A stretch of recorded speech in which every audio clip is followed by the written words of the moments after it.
केलं होतं। आता ही जी घटना आहे, तुम्ही विशेष तलाव केलंय का सगळ्यांनी? विंझाळे तलाव ज्याला म्हणतात, त्याला सर्व तीर्थ असे म्हणतात। ते कुठे माहिती आहे ना? रेणुकीच्या पलीकडे।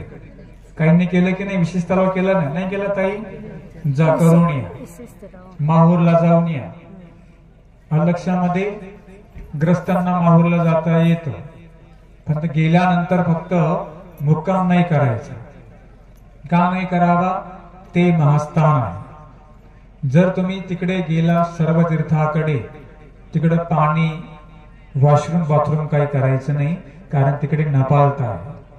तुम्हाला स्थान वंदन करायला जाता येतं, चुकीच्या गोष्टी फक्त झाल्या नाही पाहिजे हे लक्षामध्ये येते। माहूर महास्थान आहे, आपण तिथे वंदन जाऊन केलं पाहिजे, काही अडचण नाही, पण गेल्यावर या गोष्टी मात्र पाळा। ज्यांनी माहूर केलंय त्यांना विशेष तलाव माहिती आहे, माहितीये ना? त्या ठिकाणच ही लीळा आहे, सांगतोय ती। दत्तात्रेय प्रभू सकाळी स्नान केलं आणि त्या ठिकाणी बसले। आता दररोज राजा धुपटणं आणायचा, विस्तू घेऊन यायचा, देवाचा केस सुंकवायचा। एक दिवस काय झालं?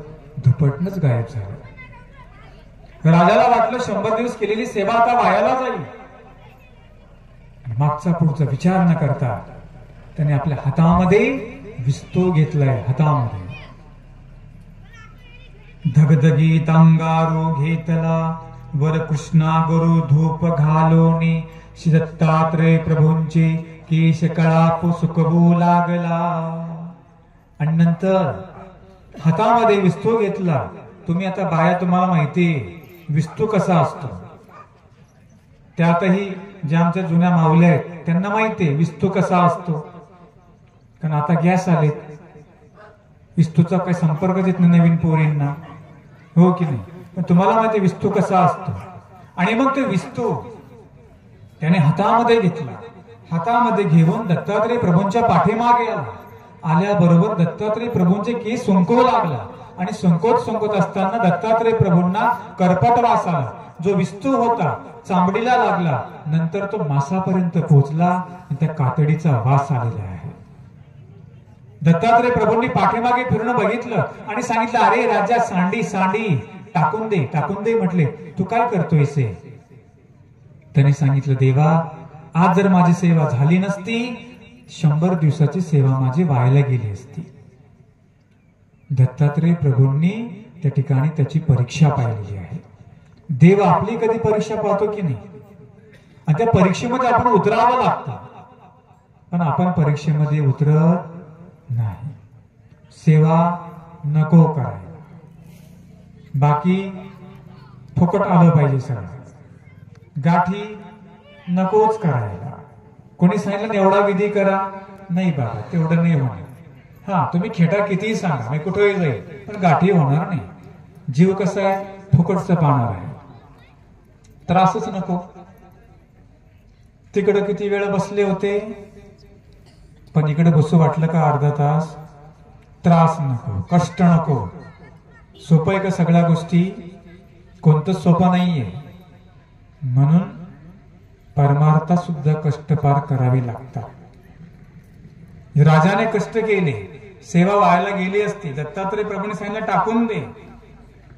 सांडी सांडी एर धूप सांडोनी, सामुराई उनी हात जोडोनी, सन्मुख पुढा उभा राहिला। दत्तात्रेय प्रभू म्हणितले, माग प्रसन्न झाला। सहस्रार्जुने म्हणितले, जिजी सर्वज्ञ जाणता ती की।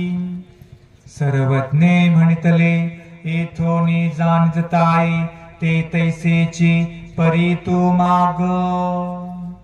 देव देवाला म्हणतो, देव म्हणतात, राजन, मी तुझ्यावर प्रसन्न झालो, माग तुला काय पाहिजे ते। तो म्हणतो, देवा तुम्ही सर्वज्ञ, तुम्हाला माहिती मला काय पाहिजे ते।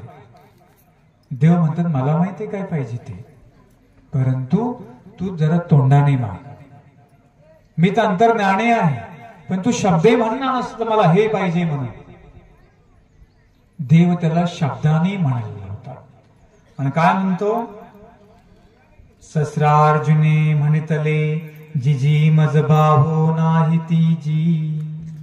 तो म्हणतो जिजी देवा, माझ्याकडे सगळं आहे, माझ्याकडे संपत्ती आहे, माझ्याकडे राज्य आहे, परंतु माझ्याकडे बाहू नाही, म्हणजे मला हात नाही. तेवढेच फक्त मला द्या. म्हणून मागावं लागतं. आपण काय म्हणतो, देव काय आंधळा झाला का, त्याला काही दिसत नाही का, आम्ही एवढे दुःखामध्ये आहोत, तुम्ही किती देव आठवला.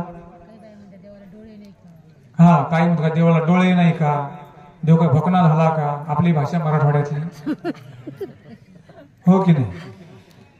अरे बाबा, देवाला आहे सगळं, तुम्ही आंधळे झालात. कुठे आंधळे झालात, त्या प्रपंचात आंधळे झाला, देवता भक्तीमध्ये आंधळे झाला. तुम्हाला वाटतं का एवढा मोठा परमेश्वर आहे, आपण त्याला शरण गेलं पाहिजे, आपण त्याच्याकडे गेलं पाहिजे. तुम्ही तसं नाही करत ना. तुम्ही पण लई भारी सगळं करसाल, थकून भागून, मग देवाकडे येसाल, मग ठेवतो आता विडा. कधी लाख रुपये तिकडे खर्च केले, काही फरक नाही पडला, मग आता इकडे. तेच जर इकडे पहिला आले असते तर नाही देव. या ठिकाणी कार्तवीर्य शब्दाने मागतो. देव सुद्धा म्हणतात की शब्दे मागा. आमचे स्वामी म्हणतात जीव अनाथ आहे, परमेश्वर नाथ आहे, त्याने मागितलं पाहिजे. परमेश्वर म्हणतात देमती, आम्ही देणारे आहोत, जीवाने मागितलं पाहिजे. तुम्हाला रडावं लागेल की नाही, प्रार्थना करावं लागेल की नाही, कारण सुद्धा विडा ठेवून देवाला चालणार आहे का, त्या ठिकाणी दुःखही करावं लागणार आहे. तुम्ही आमच्या पुढे ताट आणून ठेवलं, झालं का, तुम्ही भगवंताला प्रार्थना करावी लागणार आहे, तरच स्वीकार करेल की नाही. असा स्वीकार होईल का, जेव्हा तुमचा मुलगा असतो, तुमचा मुलगा तुम्हाला रडून मागतो की नाही काही, तेव्हा तुम्ही देताना परमेश्वर तसाच आहे, रडावं लागतं, दुःख करावं लागतं, तरच तुम्हाला देणार आहे, नाहीतर तुम्हाला देणारा नाही.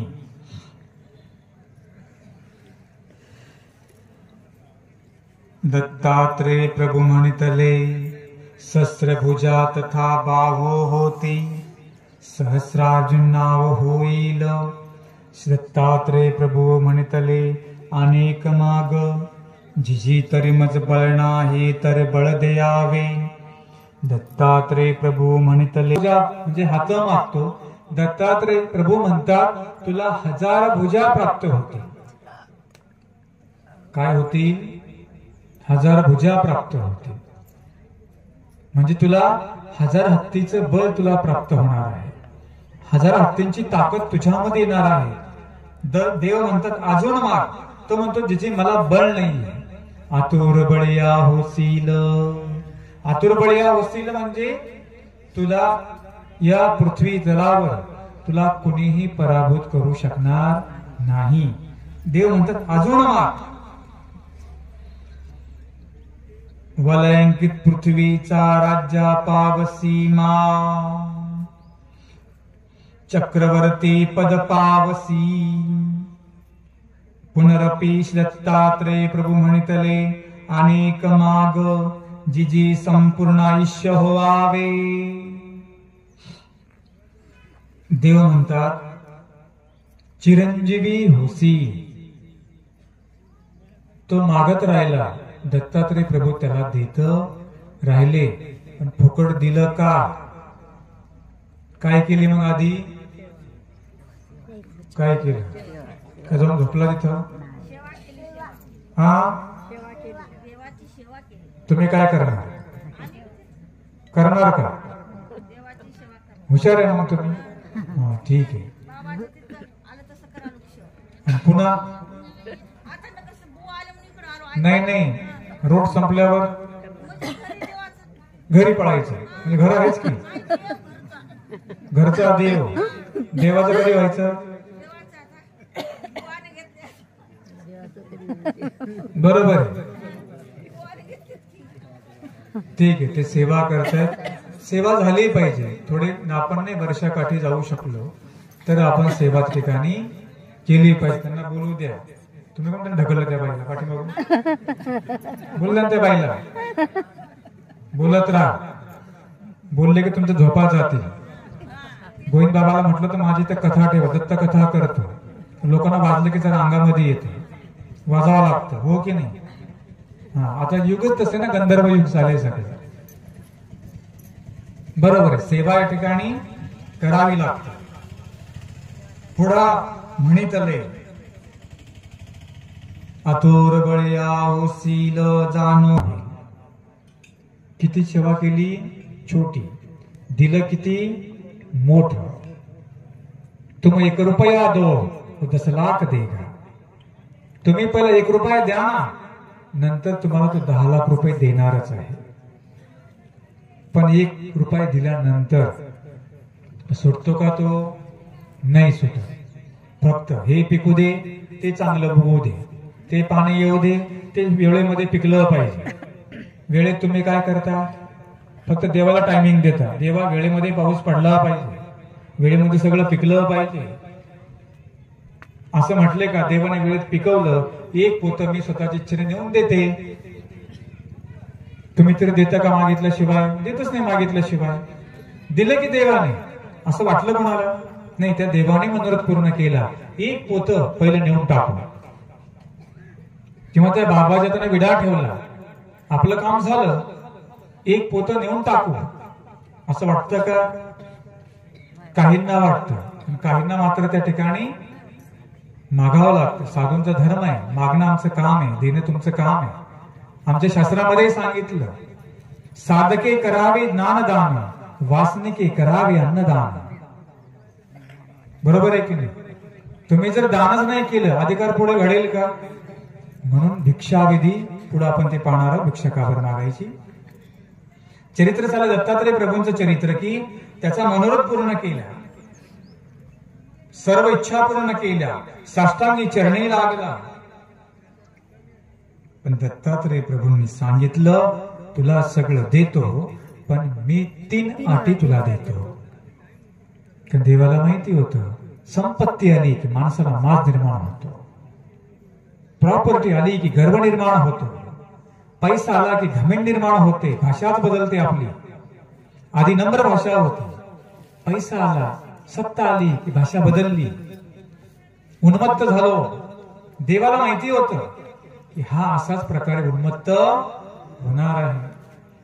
आपण पण पाहतो ना, जेव्हा काही नसतं तेव्हा देवाची आवड, जेव्हा घर भरलं की मग लय घमेंड येते. जवळ गेला तरी पाहत नाही. कोण? बाबा तुम्ही का? हा, त्याच बाबाच्या त्याने विडा ठेवलेला असतो, त्याला म्हणतो बाबा तुम्ही का? याला घमेंड आलेली असते ना. हा हा, आम्हाला टायमिंगच नाही बोलायला, लई काम लागले. कशामुळं?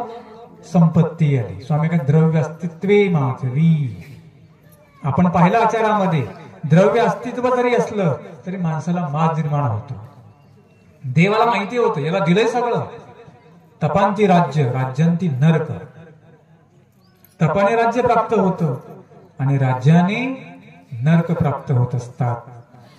तुम्ही सुद्धा तपश्चर्या करताना प्रपंचामध्ये मुलगा चांगला लागला पाहिजे, सर्व्हिस चांगली भेटली पाहिजे, शिक्षणासाठी किती मोठ्या गाठ्या करता, मुलगा शिकवता, एखादं निघतं चांगलं आणि एखादं वायपट.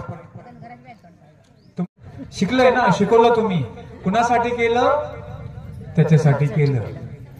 टिकवलं का त्या गोष्टी? त्यांनी नाही टिकवल्या. सांगितलं 3 गोष्टी करायच्या नाही. म्हटले काय? ब्राह्मण गाय श्री ये तिन्ही क्षोभ विसी तरी तो नाससी हो. मग दंडवत करोनी दत्तात्रय प्रभूसी सव्य घालोनी महिष्मती सी आला. 3 अटी सांगितल्या. ब्राह्मण, स्त्री आणि गाय, या तिघांची हत्या तुला करता कामा नये. जर का या तिघांची हत्या तुला घडली, जे काही तुला मी दिलेलं आहे ते सर्व मी काढून घेईल एक लक्षामध्ये ठेव. म्हणून आमच्यामध्ये एक नियम आहे, गरिबी आली म्हणून लाजू नये, श्रीमंती आली म्हणून माजू नये. जर का तुम्ही माजलं तर आपण करायला लागलो, देव बरोबर काढून घेतो. संयम राहायला पाहिजे. कधी काही कोणाचं काढून कोण घेईल काही सांगता येतं का? कर्माची गती लई गहन, गीतेमध्ये बोले माझा कृष्ण भगवान. कर्माची गती लई गहन. पांडव पाहिले ना, झाले की नाही लगेच सगळं सोडून जावं लागलं की नाही? देव होते, कर्म कसं फिरलं? स्वतःच्या चुकीने फिरलं. नियमाचा भंग केला की सगळ्या गोष्टी नाश होत असतात. कधी नियमाचा भंग करायचा नसतो. पण लोकांना माहिती का या गोष्टी? नाही. देतो, प्रत्येकाला देतो परमेश्वर. नियमाचा जेव्हा तुमच्याकडून भंग होईल तेव्हा सगळं तुमचं नाहीसं होणार आहे. देवाने सांगितलं 3 नियम देतो. देव म्हटलं एवढंच करायचं ना, ठीक आहे. महिष्मतीशी आपल्या नगरामध्ये हात जोडून गेला. आपण धूप दाखवताना काय म्हणतो? सहस्रार्जुन कराने धूप घेसी ऋषीश्वरा, हेची कर्म घडो हो देवा. सिद्धत्त राजा जगद्गुरु, सिद्धत्त राजा जगद्गुरु. तो श्लोक ही तिथली लीळा आहे. जेव्हा आता कधी हा श्लोक म्हणसाल तर ही सांगितलेली लीळा आठवा. जेव्हा तुमच्या हातात धूप येईल ना तेव्हा ही लीळा आठवा. जेव्हा उदबत्ती दाखवता, अंगारा दाखवता, धूप दाखवता तेव्हा ही लीळा आठवा की त्या राजाने देवाला हातावर कशा प्रकारे धूप दाखवला, दत्तात्रय प्रभू त्याच्यावर कशा प्रकारे प्रसन्न झाले, ही लीळा आठवायची. लीळा फक्त ऐकायच्या नसतात तर त्या आठवायच्या असतात. आणि त्या आठवण्यासाठी तर लीळा माहिती पाहिजे. लीळाच माहिती नसते काय आठवलं असतं? तुम्ही म्हणता की नाही सहस्रार्जुनाने, हा सहस्रार्जुन आहे. लीळा ऐकायला भेटली नाही तर आले म्हणून अंबाळीला. हा, आमच्या तर पाठीमागे ऑनलाईन पोथी चालली, त्यांनी लोकांनी ऐकली. युट्यूबला मी काही दत्त चरित्र पाठवलेले होते, त्या लोकांनी ऐकली. तुम्हाला ऐकायला भेटली की नाही नवीन परत? हा, ही लीळा आठवायची.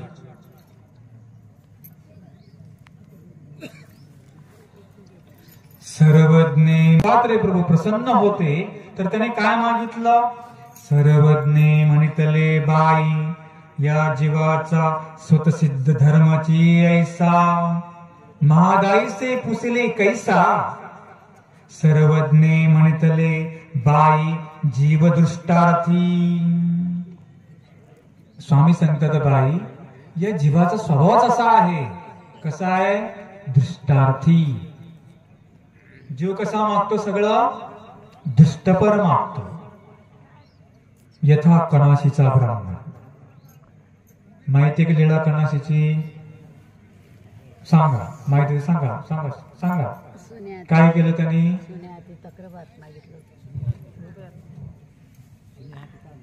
हा, वा, सुने हाती ताक भात द्या.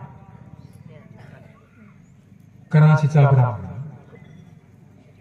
या सुद्धा ब्राह्मणाने देवाला सुने हाती तक्रभात द्यावाजी ही मागितलं. स्वामी काय म्हणतात? माग प्रसन्न झाला. आम्ही झालो, अजून काही मागा नाही. जी देवा सुने हाती तक्रभात. काय नाही, फक्त पोरग पाहिजे. आता सून पाहिजे म्हणजे काय पाहिजे? पहिलं काय काय माणसं असं नाही, असं फिरून मागतात. बरोबर, त्यांनी असं फिरून जरा मागितलं. सून आली म्हणजे पोरग पाहिजे की नाही? तक्र भात, ताक भात म्हणजे गाई ढोर म्हशी, शेती पण आली पाहिजे. हा हा, सगळं त्यांनी मागून घेतलं का शब्दामध्ये. तुमचं कसं असते वेगळे विडे, आता काय शेती, नंतर काय घर, नंतर काय पोरग, तुमचं चालूच राहतं. त्यांनी एका टायमिंगला सगळं त्यांनी मागून घेतलंय का शब्दामध्ये. ब्राह्मण हुशार होता. स्वामी सांगतात बाई, परमेश्वर जर प्रसन्न झाला तर जीवाने काही विषय व्यवहार मागावा का? जीवाने परमेश्वराचं प्रेम मागितलं पाहिजे, ज्ञान मागितलं पाहिजे. पण जीव तसा नाहीये. कसा आहे तो? दुष्टार्थी आहे. स्वामी दृष्टांत सांगतात वेवाचा. म्हणजे वेव म्हणजे बांबू. एक टोपले विणणारा होता, रस्त्याने चाललेला होता आणि एका झाडाखाली झोपला. थकवा आला म्हणून तो झोपला. आणि झोपला असताना त्याने वर बघितलं. त्याच्या मनामध्ये विचार आला, जर तो वरचा मोडका तोडका बांबू जर खाली पडला तर मला टोपले विणायला चांगलं होईल, त्याच्या मी दुर्ड्या बनेल. आणि असा मनामध्ये विचार आल्याबरोबर ते बांबू टपकन खाली पडला. कारण ज्या झाडावर बांबू होता ते होता कल्पवृक्ष. कल्पवृक्ष कशाला म्हणतात? तुम्ही मनामध्ये कल्पना करा, ते झाड तुम्हाला देतं. इथं नाही बरं का, शोधत बसताना कुठं जाऊन आता. ते स्वर्गामध्ये. कुठं आहे? स्वर्गात. एका ठिकाणी माझं प्रवचन झालं एका गावाला. हा मुद्दा मी सांगितला. 4-5 म्हाताऱ्या माझ्याकडे आले. म्हणे बाबा ते झाड कुठे आहे म्हणे. चांगल्या नाही आल्या, म्हाताऱ्या आल्या बघा. मोह. आता मी सांगायचं विसरून गेलो स्वर्गामध्ये असतं म्हणून. ते म्हणे बाबा तुम्ही झाड सांगितलं कुठे आहे म्हणे ते. अगं म्हटलं आजी ती स्वर्गामध्ये. इथलं